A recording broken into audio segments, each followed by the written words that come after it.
দুই একবার পলিথিন ঠিক আছে। হ্যাঁ, এইগুলি পুরো একবারে তুমি পানি দিয়ে পুরো পরিষ্কার করে দিবা, যাতে এই যে কাদা মানে ঢালার কিন্তু মেন শত্রু কিন্তু তোমার এই মাটি আর হলো কাদা। হ্যাঁ, ওটার রড এগুলি দেওয়া যাবে না, বুঝছেন? এই হলো বিষয়। এই যে ব্লকগুলো আছে, ব্লকগুলো সুন্দর মতো সরায় পলিথিনগুলো সুন্দর মতো বিছাই দিয়ে এরপর হচ্ছে গিয়ে হলো ঢালাইটা দিতে হবে। আর সবচেয়ে ভালো হতো কম্পেকশনটা করলে ভালো হতো।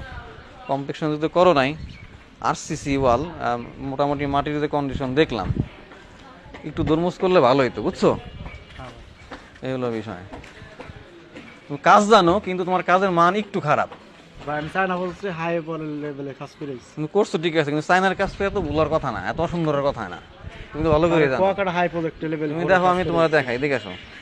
তুমি এই কলামের এই ফেয়ার পিছু দেখে তাকাও তো, দেখো তো পেট দেখা যায় নাকি? হালকা আছে।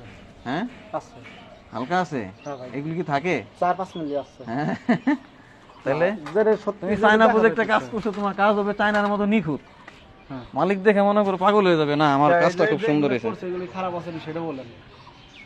এই যে দেখো, ম্যাক্সিমাম কলামে যদি আমি এইদিকে, তুমি যদি এনে সুতা ধরো, এই কলামে আর ওই কলামে যদি তুমি সুতা ধরো, আমার কি ভুল আছে না দেখেন তো?